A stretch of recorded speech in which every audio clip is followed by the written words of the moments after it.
When and where did the Weiser family begin selling antiquarian books? Well, my father started the business back in the 20s. He apprenticed to Brentanos, who at that time was the preeminent bookseller.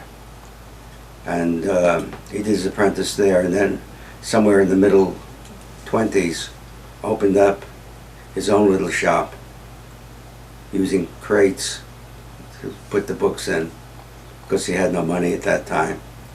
As he progressed in his selling antiquarian books to customers, he got a lot of requests for books in this field. Not knowing anything about it, he decided to explore it. And when he went around to different bookstores, if he found a book that looked remarkably like an occult book, he bought it. And then, as he became known more for the ability to find these things, he became a specialist, and the occult just gradually did more in terms of business than he imagined. It went through a number of changes in terms of the need for more space. What made your father choose Manhattan as a home base for the publishing company? Well, that was where all the bookstores, or what I call Book Row, was. From roughly 4th Street to 14th Street. Plus the fact that that's where the retail people would be able to come down to easily. Mm-hmm. They couldn't very well go out to Brooklyn, Staten Island. They had stalls on the outside so that they can get rid of some of the books. We used to sell them for $2 for a nickel, or a nickel a piece. And the difficult time was to keep your eyes open for it. Not that they were worth anything, but there were days where the bums, which was 1 block away from us on 3rd Avenue or the Bowery, used to roll the whole thing around the corner, and I had to go like an idiot to chase them. What was New York like when you opened the bookstore in Lower Manhattan, and how was your bookstore received? Oh, it was definitely received well, because it was the more the merrier.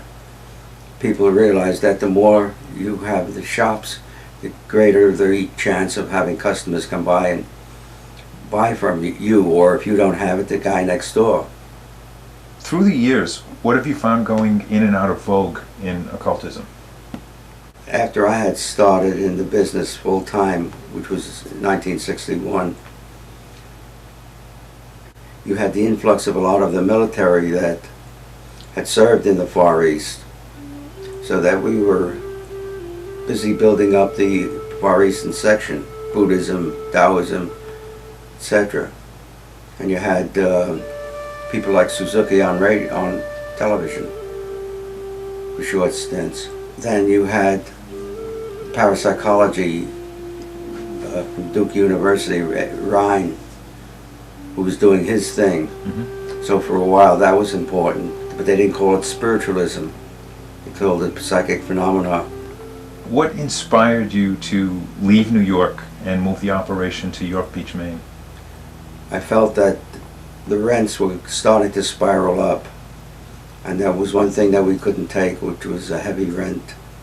What we should have done, and we realized it, is try to buy a building. And at that point we were looking for a place to go, and this looked awfully nice, where we can get building reasonably, we can get a warehouse done, all the things that we couldn't do in Manhattan. Yet if I had to do it over again, I would have opted out and stayed in New York. You do miss the excitement. But what's happened, of course, and which has changed, you used to have a lot of publishers, booksellers, etc. And bookstores. And they would come up, either in the office or in the warehouse, where we could exchange information, find out what's happening in different parts of the world. That's pretty well gone with the demise of the bookstore.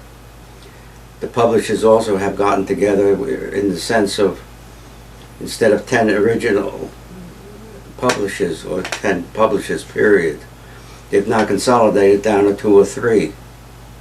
When were you aware of Elizabeth Pepper's publication, The Witches Almanac? When she was first putting it out, they would come in and we would buy 10, 15 copies at a time, with the option, of course, to be able to return it, which didn't please her very much. The book was like the Farmer's Almanac, and it was a lot of fun. And people, you leave it on the cash register, and people would just pick it up because it was a fun thing. How do you feel about Charles Leland's Aradia, Gospel of the Witches, and how did it influence the craft in the 20th century? Obscure, perhaps, but solid, and making an impact on people's consciousness. It gave him some sort of credence. It just intrigues people because he's taking it from a sound viewpoint. People are interested in the material, especially in this field.